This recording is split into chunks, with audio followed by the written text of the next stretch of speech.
This is a Bergen Film Club podcast.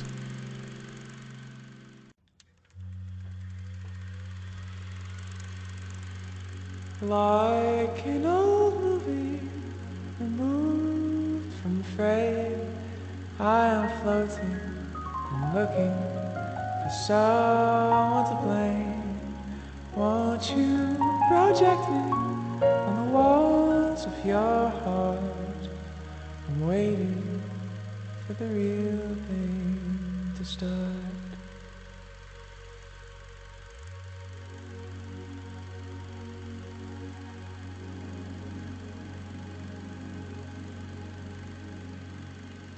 Hello, and welcome to The Real Thing.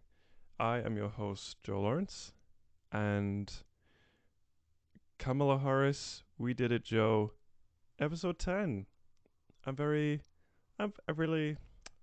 didn't want to make this like a big melodramatic moment, but this is the longest that I've ever worked on anything, like consistently. I truly probably would say, apart from like school, this is like just been something I feel very lucky to be able to do this, delivering this podcast to the listeners week by week. I'm very grateful to those who do listen, and yeah, it's just very cool. Like episode 10, it's not a huge milestone, but it's a milestone all the same, and it's very nice, and I just feel very thankful. I guess we're starting off positive today, full of good energy. This is the latest actually that I've ever recorded the podcast. It's coming out tomorrow, so just also showing that I'm forever a changing human being, and yeah. But I really just want to say thanks so much to Ingrid and Momina, who are the researchers for this podcast. They are just two of the most incredible young women, and I'm very grateful to both of them for basically making this podcast possible. I've always strived to deliver it weekly, and I don't think that I could do that without those two. So yeah, shout out them, and I'm just in a good mood. I guess I'm very happy for those two, because I couldn't do it without them, literally. So thank you, and thank you Bergen Film Club for facilitating my creative pursuits and allowing me to explore amazing movies. This podcast is an extension of said Bergen Film Club, which is an independent cinema in the heart of Bergen, Norway. The film club's main goal is giving a voice to those who deserve it, revealing insights into unknown cultures, and showing awesome movies. And in this podcast, I talk about the films included in the film club's extensive program of movies, past, present, and future. And today, we're talking about we're talking on a podcast about a film that I have been wanting to talk about for a long time. And I think I can say a long time because it's been like 12 weeks that I've been actively doing the podcast, so that's quite a long time. We're talking about the movie Who Can Kill a Child? I know immediately that's quite a shocking title for a movie. But, okay, I'm going to take us back to November 2022. Yes. I had just started to become more involved in Bergen Film Club, still as a volunteer, but I'd been discussing with them already about the idea of doing a podcast. I was very enthusiastic about the idea of it. This is a little real thing lore for the listeners. I'd been talking to them about starting the podcast, and after I watched this movie, Who Can Kill a Child, then my brain was just like propelled into... It just made me realize how I wanted to make the podcast and the kind of subjects that I want to talk about, the way that I do it, like presenting the film and then talking about some sort of broader theme. I thought that this film would be a really cool way to explore kind of topics that are a bit taboo, but nonetheless very interesting, because this film is very interesting. Like, it is it's nasty for sure. Like the idea of it is nasty, but I think it brings up a lot of things to consider in the ways that we make movies and the subject matter that we talk about, and also just putting us in like that's why I love about movies. It puts you in a situation that's kind of different from your own life, and if you have the ability, you can sort of suspend your own life for a second and really think like, what would I do in that situation, or and just yeah. So I've been very excited to talk about this for a long time. So and we are on this episode, episode 10, 10, and onwards and upwards from here. But let's start as we always do with some recommendations. I I'm still watching TV, which I'm happy about. I There's a lot of stuff that I just don't want to watch because it's like I'm not a very like I don't want to watch comedies usually or anything like that. I've been watching Love Is Blind season 4, which is crazy. Um, yeah, it's even crazier than the previous season. It's like double crossings and drama, and yeah, it's like just watching people act in the worst way possible, but I'm watching it like, yes, oh yeah, you be a bitch, good for you. So I've been watching that, and that's been giving me some laughs and good times. But I'm going to recommend a different show as well. It is on Amazon Prime, and it is called Dead Ringers, which is a new miniseries on Amazon Prime. It is a remake, I suppose, or a reimagining of the David Cronenberg movie of the same name and sort of the same premise. It is basically the story of two twin gynecologists, Elliot and Beverly, who they work as as gynecologists at a hospital, and it's their kind of like dream to create their own birthing clinic because the existing system is failing women and women are dying, and they want to create a way to reinvent gynecology and birthing stuff, I guess. And it's I've only watched one episode so far, and it's corrupt and devious and evil. But Rachel Weisz plays the twins, and she is amazing. She's such an incredible actress, and she's like delicious as this character's. One of them's like sexually frustrated lesbian, and the other one is like doing coke all the time and a real go getter, and she like pretends to be the other one to like snag women. It's just like it's crazy, and it's a cool spin on the original from what I understand because I haven't seen it. But it's great, and I'm watching that, and I can't wait to see more because I love Rachel Weisz, and everyone is great in it. So yeah, check that out on Amazon Prime. In terms of movie recommendations, I have not watched a lot of movies recently. I've been a busy guy. I've been looking at seaweed lately, so I'm busy doing that. But I watched half of Pulp Fiction, and I'm going to recommend it. I'm sure that the latter half of the movie is also good. This is wild what I'm doing right now. I watched 40 minutes of a film, and I'm like, yeah, it was good, but it was good. I've not really seen a lot of Quentin Tarantino films, and he is interesting. He's very interesting. He's weird, and I have not really. I've seen Once Upon a Time in Hollywood, which I hated. It was so boring. But I've seen Kill Bill 1 and 2, and I loved that.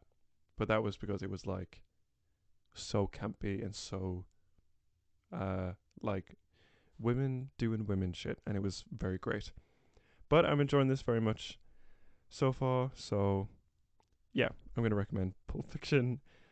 I can say that the first 40 minutes are great. The dialogue is awesome, I have to say. Like, I think some people have said that it's kind of a slow burn, but I'm like kind of enamored with the dialogue. Honestly, I think it's great. So yeah, definitely check that out.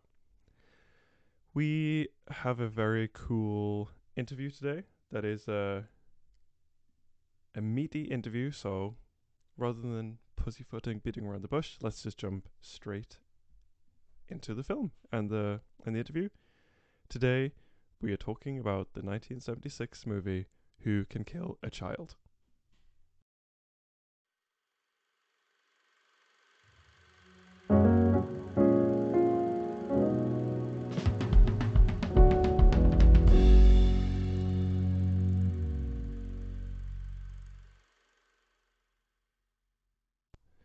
So, Who Can Kill a Child is a 1976 Spanish movie directed by Narciso Ibáñez Serrador.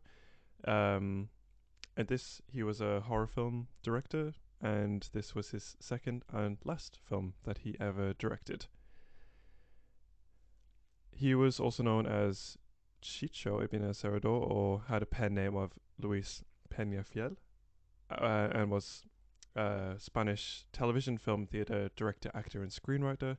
He received many accolades throughout his career, including a Lifetime Achievement Award presented by the Spanish Television Academy in 2002, the National Television Award presented by the Spanish Ministry of Culture in 2010, and the Honorary Goya Award presented by the Spanish Film Academy in 2018, which was a year before he died, which was in 2019. So, for a brief summary of the plot, it follows an English couple who discover an island inhabited by maniacal children. The film begins with a montage, which is super intense and horrible, and we talk about it in the interview, that depicts essentially the effects of war, etc., on children, and basically the how children always seem to be the victim of what adults are doing, basically. Um, so then this cuts sort of documentary style to the film, which is the story of an English couple, Tom and Evelyn, who are taking a holiday before the birth of their third child.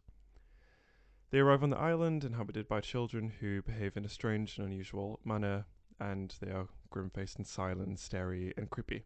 And it seems like they are the only people on the island because all the adults are missing. And then they later learn that basically the children have killed almost every single adult on the island, and then they must fight for survival, basically. And then that brings up the question, which Evelyn so beautifully says, but who can kill a child? And it's this sort of dilemma that then follows them through the rest of the film, that Tom is basically trying to protect his pregnant wife as much as he can, but protecting them from scary, violent children is hard, for these people are both parents, and can they kill a child to protect themselves, basically, is the dilemma that then sort of follows through the rest of the movie.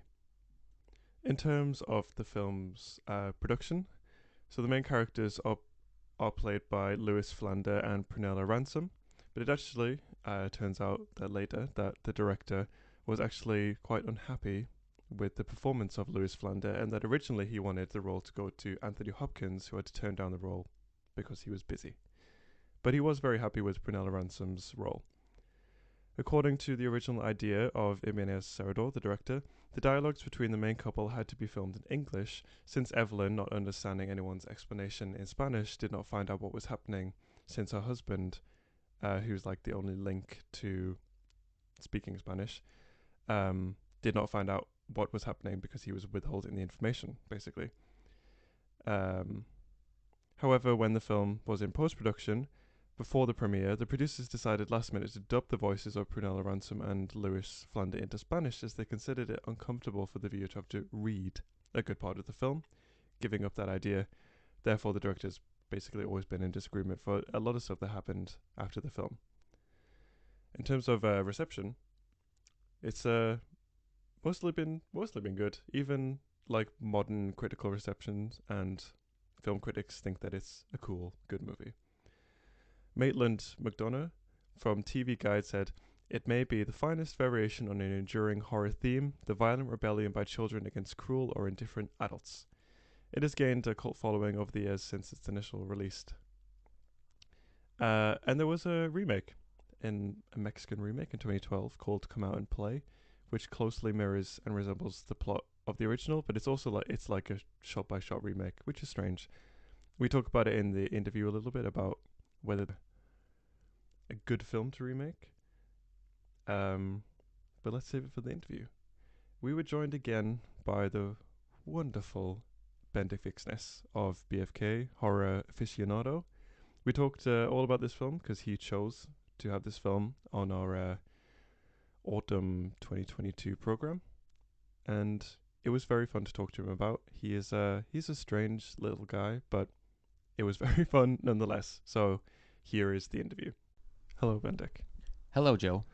Thank you very much for being back on the podcast for the third time. This is the third time. Yeah. And I thank you. I'm happy to be back. Mm-hmm. But I'm starting to wonder if this is a campaign from you to kind of slowly ruin my reputation and make everybody think I'm a psychopath. Because you started by having me on an episode where I spent an hour discussing blood, film blood, that nobody cares about. But I care about it. Yeah. And then now you have me coming back to talk about children dying on film. Yeah. Yes. And also last time it was children nearly dying. Yes, being hunted. Yeah. So there is a pattern here. I think rather than trying to expose you as a psychopath, I think it's more that I'm trying to figure you out. Okay, yeah. So Yeah. a side project of the pod has become dissecting Bendik's psyche, Just trying to exposing it through film. unresolve some sort of complex issue that you might have. Mm. Because we got quite deep last time that you were here. We were talking about like your religious childhood trauma and a scary dream about your dad that you had. That's right. So maybe this episode will find something. Illuminate even more trauma. Mm-hmm. Yeah. So we can figure out why you like all of this, really. Yeah, that is true. I remember when we screened this movie in Bergen Film Club, the first thing Martin said to me after the screening was, "Who hurt you?" Yeah. That'll be Now, granted, Martin is a bit of a But yeah, I think we will find out who hurt you eventually. Eventually, we'll get to it. We'll peel enough layers of the psychological onion, and we'll reach the core. Yeah. And eventually we'll have you resolved as a woke Gen Z acting person. Oh, you will transform me into a woke Gen Z. Absolutely. That's my goal, really. Oh, wow. Yeah. That would be very good. Yeah. I do think in order to do that, you need a machine like Jennifer Lopez uses in The Cell, where she goes into the head of the killer and just changes him from within. I think that's what you need if you want to change me into a Gen Zer. So today we are talking about the film Who Can Kill a Child from 1976. Can you read the Spanish title as well, Joe?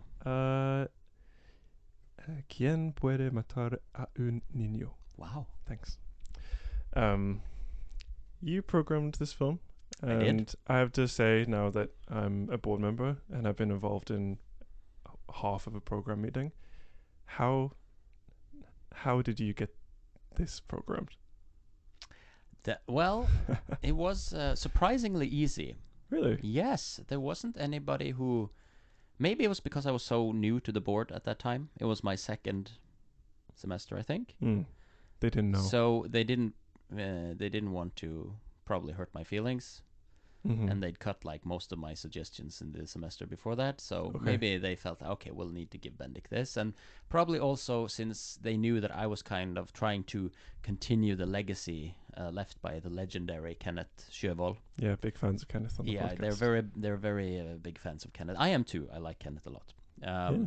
But his mission in the board was to program extreme movies, horror, that sort of thing. And I tried to continue that trend. So maybe that's why they allowed me to do it, or maybe simply because they thought the movie sounded interesting.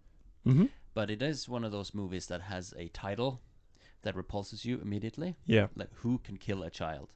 I remember I talked to some colleagues at work about, I'm looking so much forward to, we're screening my film this coming week. Oh, what's it called? And I'd say the title, and they just kind of revolt immediately. Just, ugh. It's the same type of title like the Texas Chainsaw Massacre. These evocative titles that just punches you in your face, and most people probably won't want to watch this one. Maybe we'll get some more to watch it after this podcast if we pitch it really well. Yeah. It's it was one of those movies that I had like on my top list when I was joining the board. I thought, okay, which movies would it be cool to show? So I wanted to show movies that I knew that probably a lot of people haven't seen. Mm-hmm. This is one of those movies, Yeah. even though it is certainly a well-regarded movie in horror circles, and most avid fans of horror will have at least heard of it. But Yeah. it's still one of those lesser-seen gems that needs to be rediscovered, and that's part of what the mission of Bergen Film Club is to Yeah. show these things. Definitely. The acting is quite naturalistic. Yeah. It's I would say so. it's not too big on the hysterics, except towards the end. And it's a lot of these horror movies from Italy and Spain didn't feature the best acting. So the contrast is pretty huge when you compare it to other movies from that period. That usually it was dubbed. Their movies were dubbed, and that also lent it and always kind of feels weird when because the dubbing isn't always as good. But this movie is not dubbed because the whole plot is an English couple goes to Spain. So it's natural that they would speak English, which gives the movie also this very natural feel. You don't get the dubbing, so it doesn't take you out of the film like bad dubbing is prone to do. Yeah, I saw that was one of the like ideas of the director, is to have every character speaking Spanish. So he, like the husband of the main couple, he can speak Spanish and understand Spanish relatively well, but the wife does not. She's only speaking in English. And there are times in the film when he learns terrible information in Spanish and he doesn't communicate that to her in English, which I thought was kind of shitty. Just in general. But that it was kind of, he wanted to play into this idea of that it becomes very isolating for the woman. Yeah, in that sense. sure. It's like kind of, because I feel like it's sort of focusing around her in a way. Yeah, and it's not. I don't think the Spanish dialogue in the movie is subtitled, right? No, it's not. So that's the same move that Nicholas Roeg used in Don't Look Now, his horror film with Donald Sutherland and Julie Christie, I think. That's the whole thing in that movie is about a couple going to Venice to process grief after they lose their kid. Yeah. And none of the Italian in that movie is subtitled, and they don't speak nearly as good Italian as the guy in this movie speaks Spanish.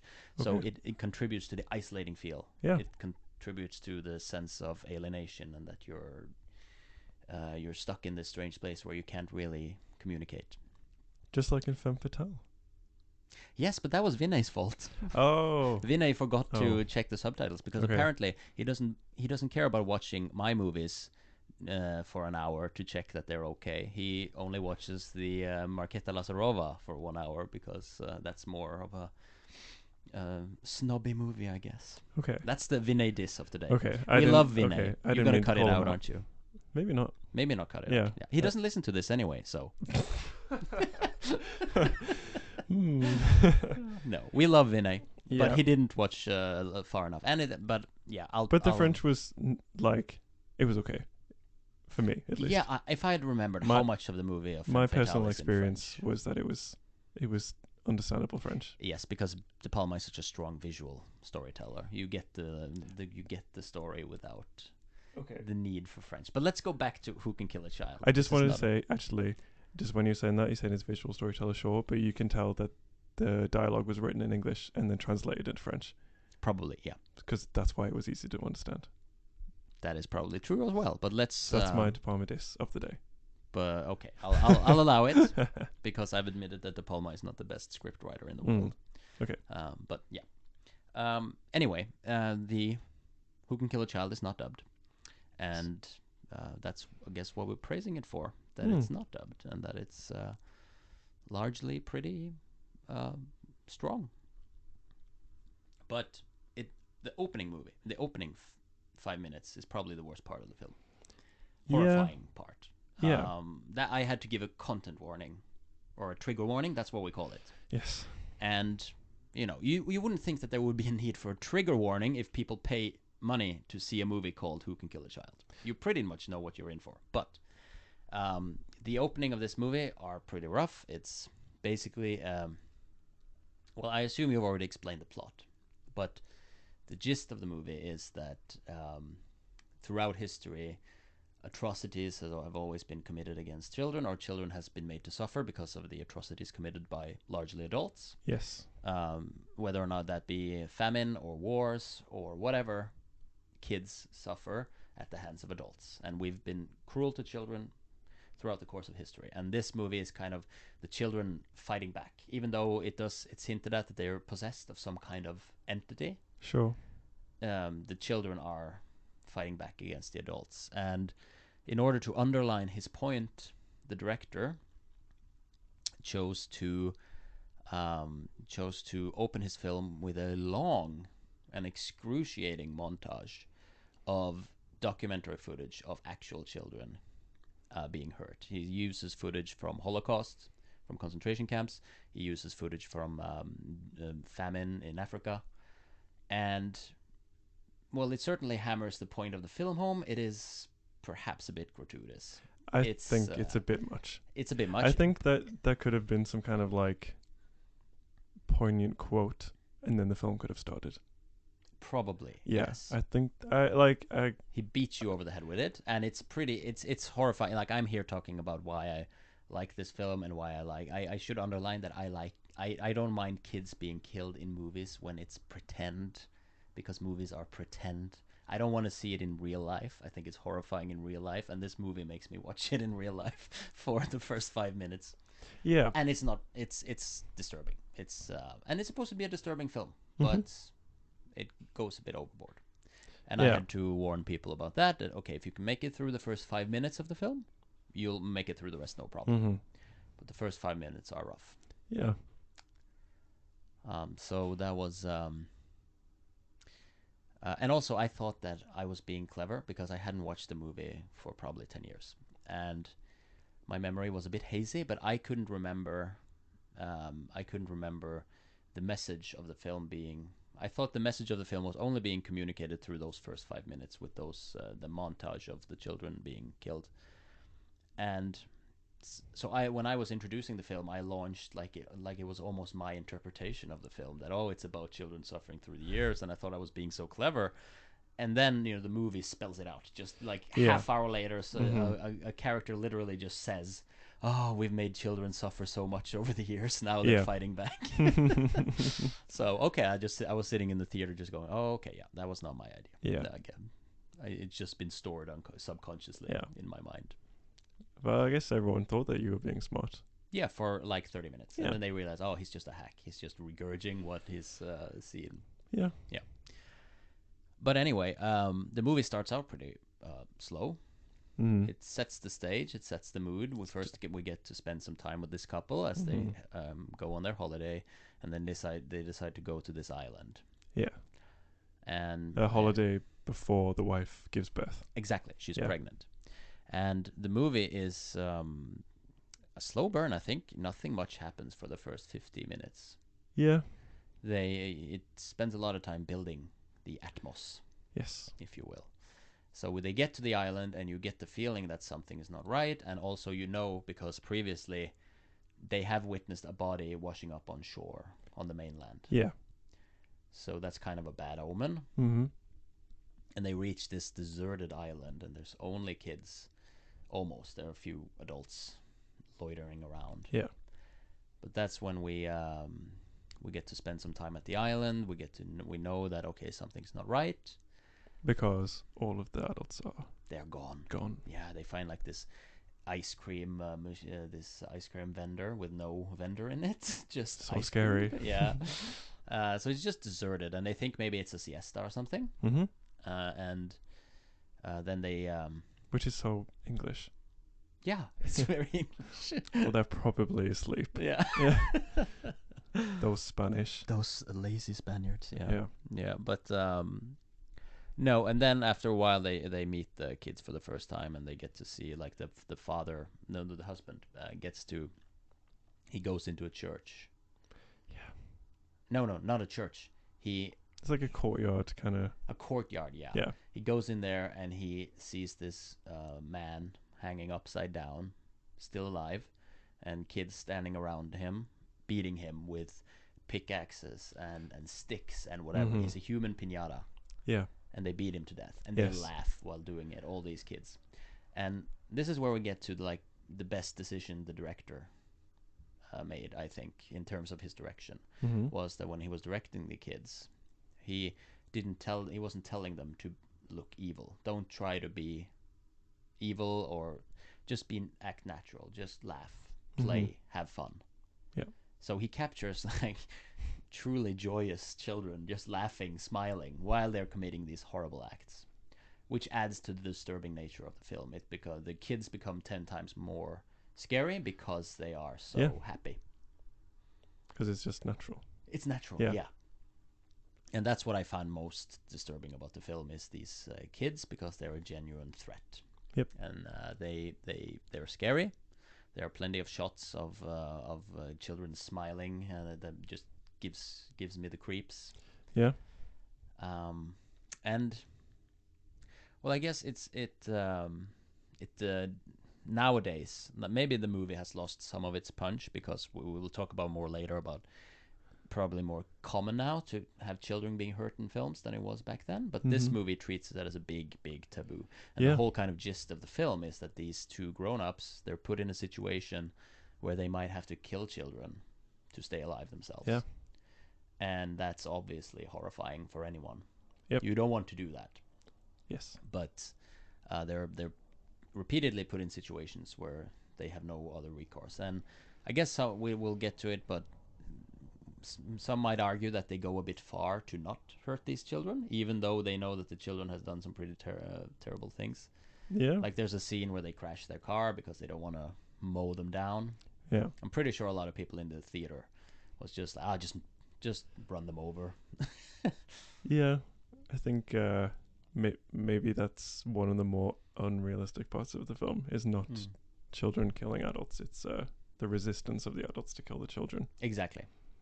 But you know, if you try to put yourself in the situation, you're like, I probably would go pretty far too, not to hurt kids, even though I was in. Who knows? If you're in that kind of situation, maybe it's different. Yeah, definitely. But we do have, like, most of us will have like this built-in instinct that we want to protect children. Mm-hmm. We don't want to see children getting hurt. Yep. And that's sort of what the movie is kind of pushing, like these grown-ups to do. But once they witness this poor man getting beaten to death, that's when the husband starts to react, I guess. He starts to feel like something is off, even though he might be a little bit passive even after that scene. Yeah, and from what I remember, he doesn't tell his wife what he just saw. Yeah, because he doesn't want to stress her because she's pregnant. Yeah, which is a stupid decision, but it is that's very stupid. That's and the then choice he makes. Continues not to tell her. Yes. Because then they meet one of the remaining men who's been like hiding out. He's like one of the children's fathers who's left, and he's telling the sort of like the exposition in the film. He's sort of telling the main man what's happening, whilst his wife is sitting there not understanding, and he's just like, "Oh, it's nothing. Just don't worry about it." Yes. But it's like, I think you would rather stress someone out than not tell them that their life is in danger. Yeah, you get kind of frustrated with him. Yeah, Towards the middle, because decisions. yeah, he keeps not telling her, and you become like, oh, Jesus Christ, man, just tell her. Yeah. So you guys can get away. Yep. He keeps trying to, oh, everything is fine. He keeps trying to just trick her. But that's also a really haunting scene when the survivor when they meet. He, I guess it's his daughter. Yep. Who says, "Come to me, Daddy," or something, and he follows. Yes. And you just hear a scream in the night, and then they're completely alone, which is so terrifying. And after that, it becomes kind of a chase movie. Yeah. They try to escape from to several different locations. Yes, they go to this. They go to this lady who lives by the shore. Yeah, and you get that great shot of one of the kids. I guess the leader of the kids. They kind of film him from a frog perspective. I don't know. They have the camera like pointing up at him, and behind him, you see all the kids starting to go down the cliff, which is just so terrifying. Because he got this whole army of kids. Sort of like the Wicker Man when they all like kind appear on the horizon. Like the Wicker Man. Yeah. Yeah. kind of like the Wicker Man, or another shot that I guess it kind of reminds me of is in Hitchcock's The Birds, where the main actress she sits she waits for her kids to get out of school, and she sits with her back against this playground, and there's like 3 or 4 birds sitting on the one of the swings, Mm-hmm.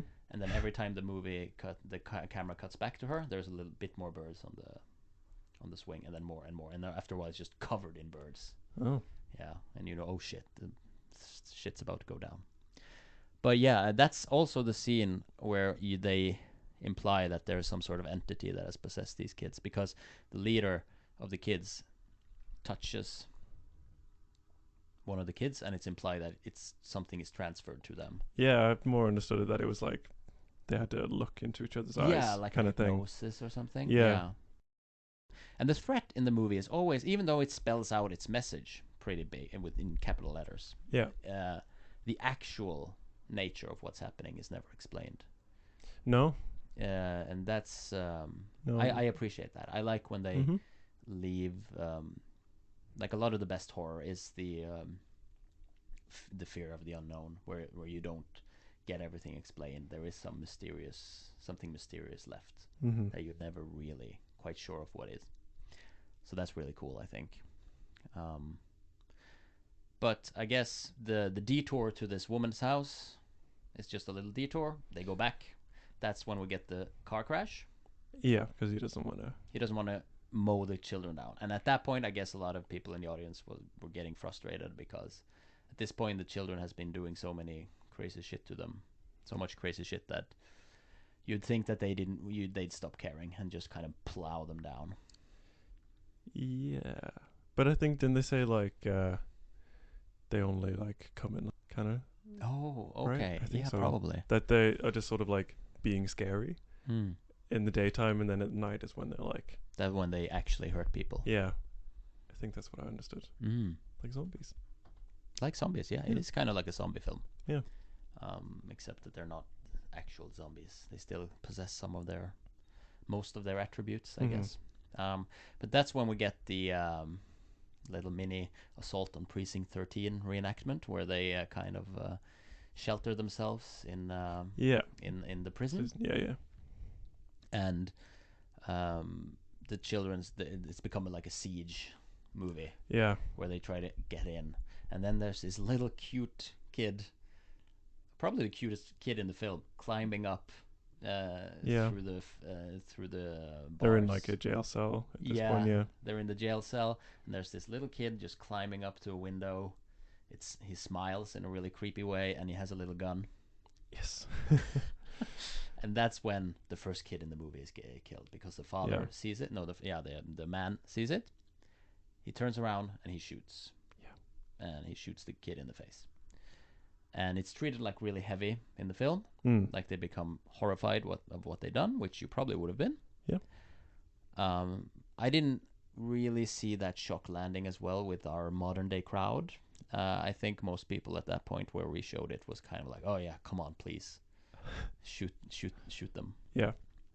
But that's Because so like there shocked. was surprising a lot of laughter during our screening, I guess.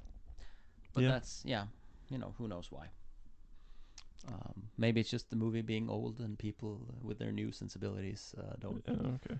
are scared. I don't know. I think maybe, especially with old films, which is not necessarily something I've ever found issue with, is I think a lot of people have a hard time suspending disbelief, especially in horror and stuff. And I think that maybe that's why a lot of people don't like it, is because they can't like give up the ghost for an hour and a half and just enjoy it. I recently watched Annabelle 2 Yeah. again with a friend of mine, and I was bugged because he was just like, oh, why are they doing that? Oh, of course that happened. Like, shut up and just like give yourself over to the film. Like, why are you going to the cinema? Become immersed. That is true. I'm mad. Yeah, that is a but I rant. think that's kind of like maybe when I felt like if you watched, like when I watched the original Suspiria, which I guess is sort of in the same time period as this film. Mm-hmm. I think it's scary and like the vibe of it is scary, but I know that a lot of people who would watch it now is kind of expecting one thing, and then when it's kind of like campy or whatever, then it's hard to suspend disbelief for that long. So I think that's why people laugh.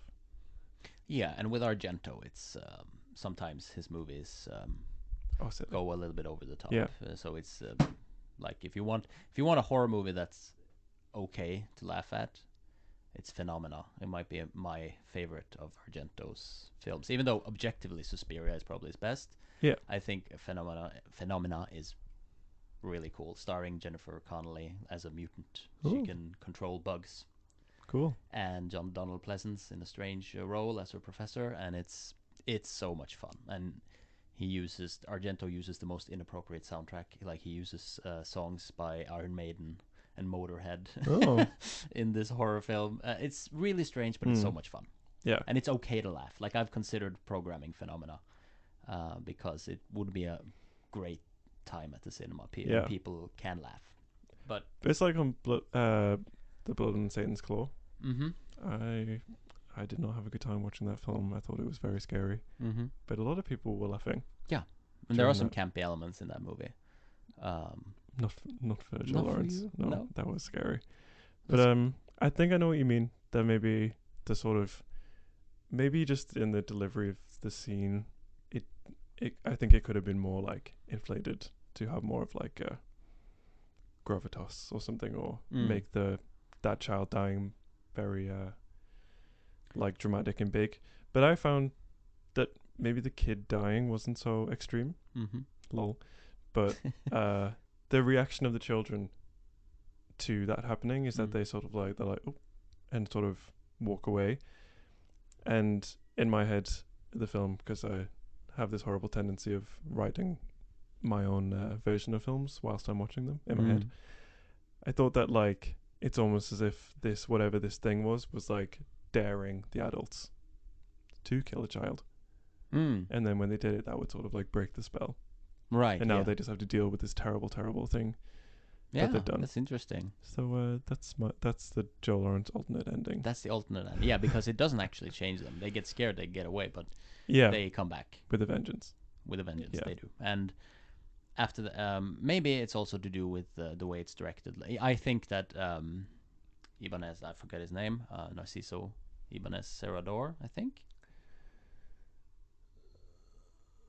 Yep. I think he's a really good director. And in fact, I just watched a previous film he did last night called The House That Screamed, which was also really, really good, like a proper gothic horror with some great twists and an ending that it's a slow burn, but the ending is just a punch. Really recommend it. It's really good. But I think he's a really good director. He might go a little bit overboard in his direction of the emotions. It could also be the actors. Yeah. But they're sometimes a bit too emotional. And maybe that's what kind of takes some of the punch away from the moment where the kid is dead, because the man is so distraught. He might go a little bit too far in his and he's not acting. the strongest. He's not the strongest actor. It's a little like it's not the And then after we get the that's when the wife dies. Yeah, because everything is seemingly okay, and then all of a sudden, then she's in the pain. baby in the belly turns against its mother and kills her from within. Yeah, and it's a really strong moment. I think again there are one or two lines which the wife utters that I probably could have done without. That the moment would have become stronger if they removed some of her lines. Like she's a bit hysterical, like it's killing me from within. It's like a little bit over the top, but largely it's a pretty strong scene. Yeah, that's just like, whoa, that is fucked up. Yeah, that this baby kills her from within. Yeah, and I think it's also just what I was saying, that they were sort of like daring him to do it, like kill a child, and then he does it, and then that's sort of like that's a punishment. Yeah, that the fetus was like waiting. Yes, and that's what we were talking about earlier when this when one of the kids is stroking her belly. She's bewitching the baby. It would seem, and turning the baby into one of them. So it's really a sinister scene. Yes, it's pretty nasty. Yes, and at that point the father loses all. He has nothing more to lose. He's already killed one child. Yeah, he's already killed one child. He goes out there with his machine gun, and all these kids are are standing in front of him, Yep. and he just starts mowing them down with his Yeah. machine gun. Just Mhm. all of the kids just dying in a bloody chaos. And then he fights his way to the boat, and cops finally show up, and what they see is him punching kids. So they shoot him naturally, Yep.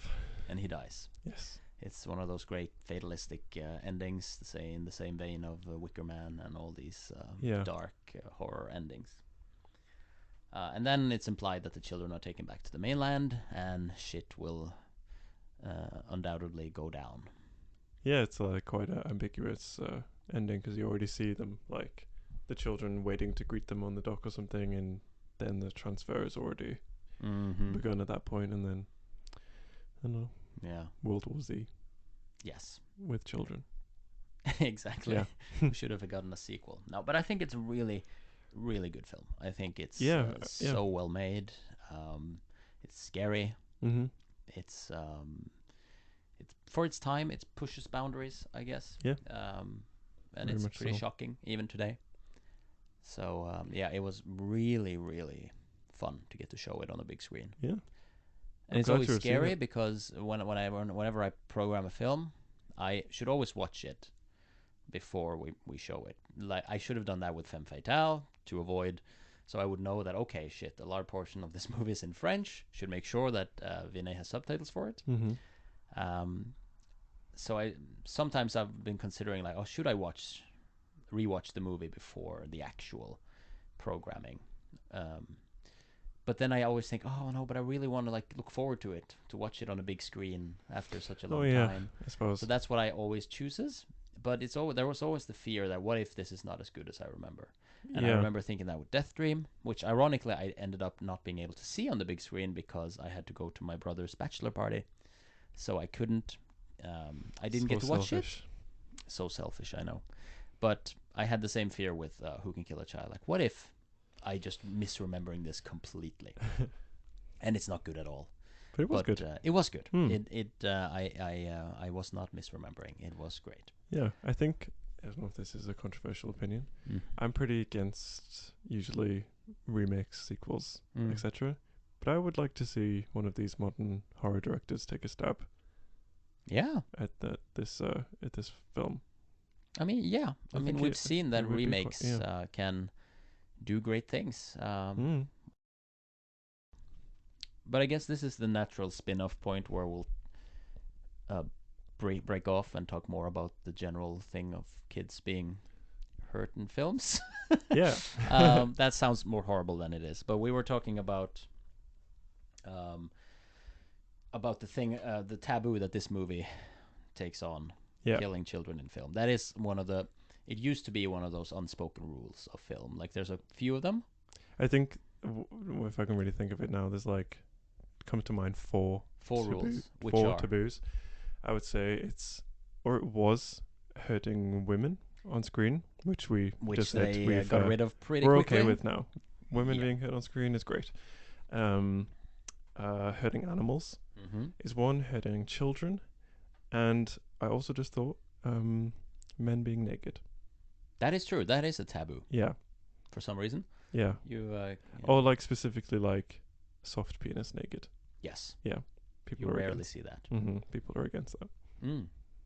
That is true. Which is strange. Yeah. But well, Tarantino just said sex and nudity has no place in film, so. But feet has, according to him. Yeah. So. But yeah, no, and I think that hurting women they got rid of already in the 30s. They started doing a lot of crazy shit to those, but hurting animals is still very much in effect. We still see some animals being hurt in films, but it's still, I think it's the biggest taboo that's still in effect next to the penis prohibition. Because I was going through like the hurting of children, and I realized that it's been an element of film for a long, long time. I was trying to think of, and I'm sure that there are much more examples, but you can go all the way back to folk tales. I mean, old folk tales, they didn't give a fuck about kids. They killed kids en masse in their folk tales. Yeah, because they existed to scare children and be like, oh, if you do this, you will literally you'll die. Yeah. Yes. Yeah. and they read these stories to children. So from a pretty early age, you're exposed to children dying in entertainment. Yep. But I was trying to think of like one of the first movies that I can remember where kids getting hurt is probably Fritz Lang's M, which stars Peter Lorre. I think it's Fritz Lang's first sound movie. It's also one of BFK's most shown Is films. it? Yeah. Oh, really? Mm-hmm. It's a really good film, and it's about a child murderer in Germany. Okay. Peter Lorre, the great Peter Lorre, plays this child murderer, and it opens with him hunting a girl and killing her. But it's done off screen, of course. Yeah.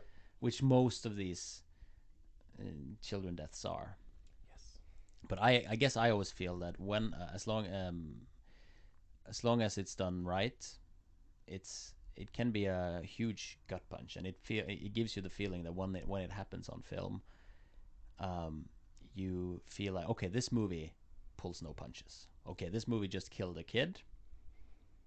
We don't know where to go from here. Anybody can be killed, I guess. There are no safe spaces anymore, right? Yep.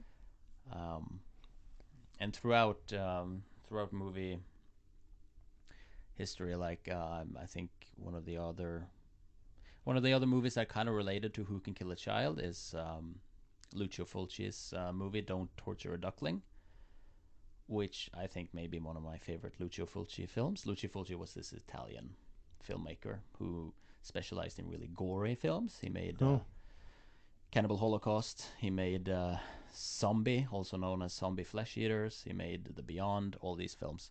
They're really gory horror films. But Don't Torture a Duckling is actually, for the most part, a pretty restrained thriller whodunit. But the twist is that it is a slasher, kind of a slasher, where kids are being killed, like one by one. Yeah. Which is pretty uncommon. Yeah.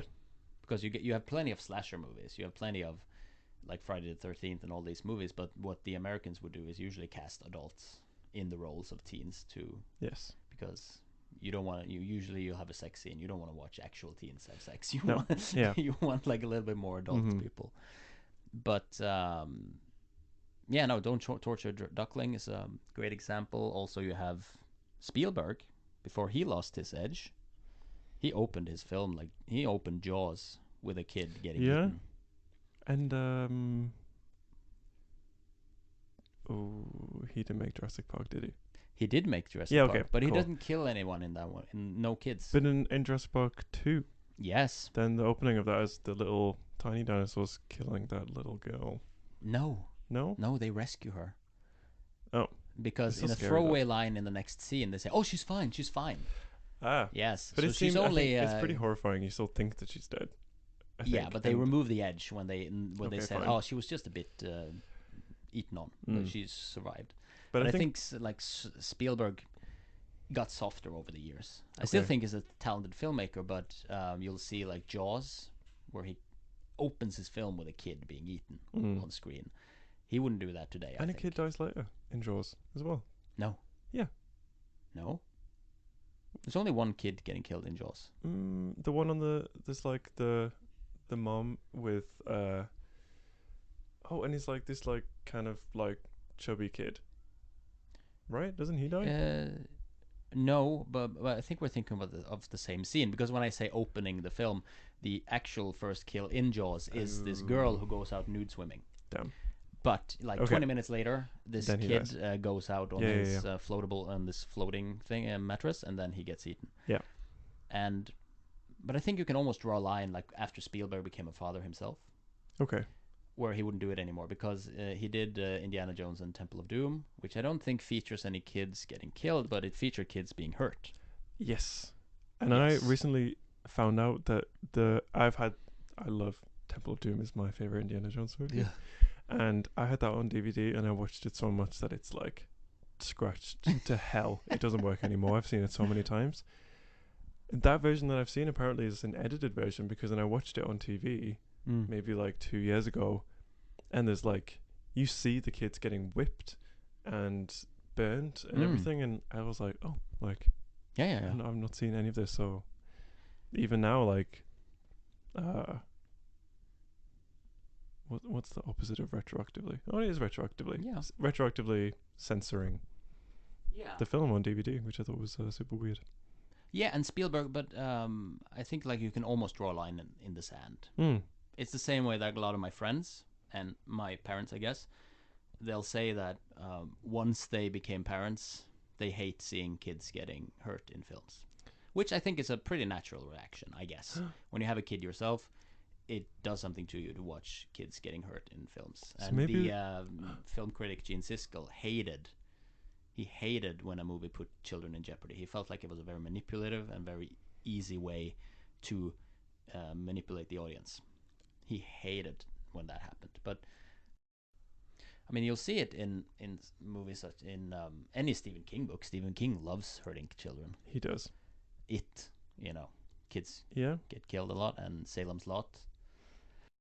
but that's like just what you're saying. I think like Pet Cemetery is the Mm. one Stephen King book that I Yes. couldn't finish because I was like, this is horrible. Like, Yeah.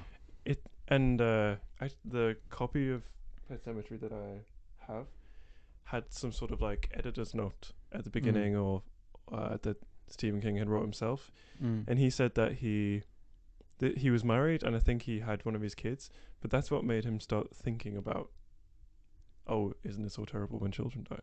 Wouldn't it be so horrible if a child died? And he wrote this book and sent the manuscript to his editor, and the editor was like, this is awful. And his wife read it, and she was like, this is the scariest, horrible thing that you've ever written. And he then realized how horrible it was, put it in like his desk drawer and just left it for like years because his editor and his wife were like, this is maybe too much.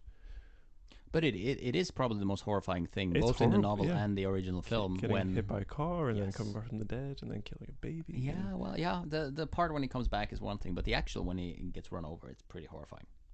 I think That's it's it. horrible when she comes back. I think. Oh, really? Yeah, it's. I think the whole idea of like. But then again, we kind of back like, would you try and kill your undead daughter Yeah. if she was like trying to kill you and your wife and your like infant son? Mm. But no, I hate Pet Cemetery. It's horrible. Yeah, it's a pretty Yeah. scary film, scary novel, and a pretty scary the first adaptation. But Although I did recently watch the most recent remake. it's not good. Terrible. Yeah, it's really bad. Mm-hmm. But it, but I guess even these two, like adaptations of Pet Sematary, and a lot of these other movies we mentioned, when kids die, it is off screen. Yeah. And most movies will do it off screen. But I remember one movie that didn't do it off screen. Is M. Night Shyamalan's The Happening, which is a really bad film. It sucks. Okay. It's really, really bad.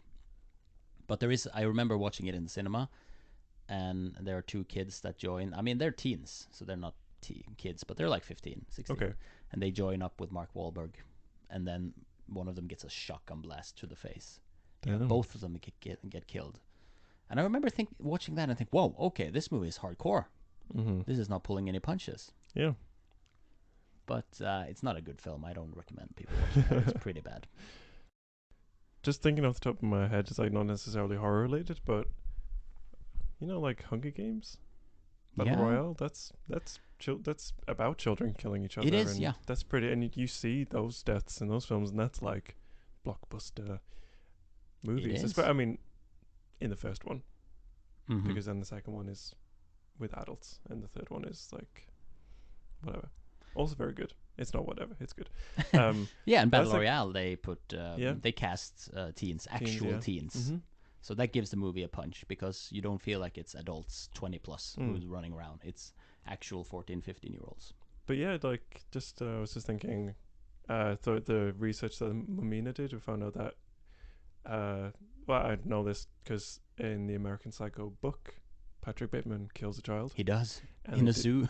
Yeah, and they didn't include that in the film. No. but then it was apparently okay to like flay women and Well, drop chainsaws to on them. to be fair, there are a lot of kids in a lot of killings in the American Psycho novel that they didn't put in the film, Very true. which are some pretty horrifying. Yeah. Actually, the killing of the kid in that book is probably the least shocking aspect, and it is even when he kills the kid, it's pretty shocking. It's horrifying to read, but there are some horrifying things in that book that would be difficult to put on screen without it getting banned. Yeah. But yeah, like, and if I really try and think about the first thing that I ever watched with a kid dying in it, it was probably Bridge to Terabithia. Oh, really? Yeah. And that was like, just like, that scarred a generation of children. Because it was like this fun children's movie where they have like this pretend world that they go to together. And then the girl goes there by herself at the end of the film, and the bridge that they built collapses and she falls into a flood and drowns. Oh. You see her going, but you don't see her drown, and then you just see like all of the police ambulance cars outside her house when the boy comes home. But that was like, I must have been maybe 10 when I saw that, and I was like, yeah, but speaking of that, like Charlie and the Chocolate Factory, kids get killed like a bunch in that film. they don't drown in a chocolate They don't river, die, though. and they sing afterwards. They celebrate after the kids die. but that's fun. Yeah, but it's still pretty horrifying. But also Little Women, I think for me that's probably the biggest, saddest child death that I could really think of. We've talked a lot about children dying in a kind of like an exploitative way, where it's meant to shock you, but it can also be really sad and really horrifying if they do it correctly. Like, off the top of my head, one of my favorite movies, Grave of the Fireflies, the Japanese animated movie about two kids trying to survive in a war-torn Japan, when the Americans are bombing the shit out of them. That is a genuinely horrifying watch. I've watched it once, and I remember thinking, first I cried my eyes out. Yep. And then I thought, this is one of the greatest movies I've ever seen. Yep. And I wanted to show it to my brother. I think my brother was in the army at the time, so when he came home, I kind of, we have to watch this one. But I could never bring myself to it, and to this day, I still haven't shown it to him because I can't bring myself to watch it again, because it's so sad, and it's so horrible to see all the suffering that these kids are put through in the film. But it is genuinely a great film. Yeah. It's just so difficult to sit through. I've only seen it once, and I just like wept, and then stopped crying, and then when the credits rolled, and I went to turn it off on my DVD player, and then I just sat on the ground and cried whilst the credits rolled. Yeah. Yeah. Yeah, that was similar to my reaction. Yeah. It's they have a way of showing kids in Japanese animation where the kids seem like actual kids. In American animation and probably a lot of like more Western animation, kids seem like adults almost. They're usually voiced by adults, and they have like adult behavior. Whereas in Japanese animation, at least I think that they seem more like actual kids. Yeah. So it makes it even more horrifying when something bad happens to them. Well, I think we can end there, but I think this joyous topic. I think I've realized the conclusion to how we can fix you. Really? How? You have to have a kid. Then I won't like. Then you just will stop liking all of this horrible stuff. Well, I've had a nephew, and I watched the first episode of Dead Ringers today. Yeah. Which features. Did you feel a change? I actually felt it was a little bit horrifying to see like bad things happen to babies in that episode, in that series. But I don't think I would change that much. If I had a kid, I think I'd still be able to sit through movies with children being hurt. Because you have that distance, you know that it's fake. Having said that, if Arrow or Criterion or whomever puts out Who Can Kill a Child on a special edition Blu-ray, I will probably skip the first 5 minutes. I don't need to watch those again, that montage again. Okay. That will probably be my mantra going forward. Okay. Yes. But no, I think it depends. Would you change that much if you had a kid? Would you?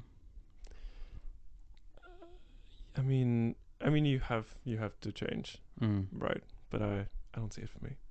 I was actually thinking, now we're kind of bouncing back and forth, but we were talking about like folk tales. I just remember like the rat catcher. One of the that's an adventure story like they read to us when I was a kid growing up, and I would get one of my childhood traumas again. Not a trauma, but I remember this tale that was told to us about this city that's infested with rats, and they get this rat catcher to come there, and he plays his flute, and that hypnotizes all the rats to follow him. Yeah, the Pied And Piper. the Pied Piper, and he leads them out of town, and presumably they die. That was also always the story that they read to us when I was growing up. It ends there with him helping this city. Oh, and then he fucks off. okay. Yes. So I always thought that that's the end of the story, until I learned that the rest of the story is that he doesn't. They don't want to pay him. So then he comes back, and when he plays his flute, all the kids of the village follows him, and he takes them into a cave and kills them. Yep. Which is pretty horrifying. But that's what I was talking about. Folktales. Yeah. They didn't give a fuck about kids. Yeah. They're hardcore. Yes. In like the 17th century. Yes. I mean, Do you think Martin will actually listen to this whole episode, considering how many horrible topics we've been talking about? I hope so. Do you think his sensitive little mind will be able to cope? I think you should reserve your beef with Martin for in person. Do it on your own podcast. Oh, yeah, I could do a whole episode about Martin. The I Hate Martin podcast by Bendik Vigsnes. Yes. Yeah. But thank you very much for joining. Yeah, I think only you could have such insight about children dying. Thank you. Yeah. It's been a pleasure. Yeah, and if anyone out there is wanting to have a baby with Bendik, then please call in. We'll put you on a list. Well, wasn't that nice? Thank you again, Bendik, for being on the episode. You know, however terrible and horrible these topics are, he always just has like the best insight to it because he's consumed so much of this media for so long, which I think makes him a very interesting person. But I love having Bendik on the podcast, so thanks for joining again. This was a really fun episode. It was like, juicy and meaty and very fun to talk about. And yeah, I'm just want to say thank you for listening so far, and I appreciate all the support. Shout out to Ingrid and Momina again, just for being the best researchers that a guy could ask for. Yeah, and we've got some more great episodes coming up. There's going to be maybe like an announcement soon, which is cool. But I'll save that little teaser for now. But just thank you so much for listening. I've been Joel Lawrence. This has been The Real Thing. Thank you, and goodbye.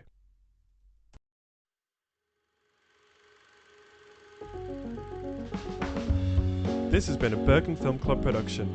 Our music is by Wise John. Check them out on Instagram at WISEJohnOfficial. Our logo is by Pia Sofia Brentersen. This episode was produced, mixed and engineered by Joel Lawrence. Our researchers are Inke Schilbgreiben and Mamina Nazmajid. Want to talk to us about films? Then please send us an email at podcast@bergenfilmclub.com. Follow the show on Instagram and Twitter at TheRealThingPod. Check us out on Letterboxd at BFK The Real Thing. Thank you and goodbye.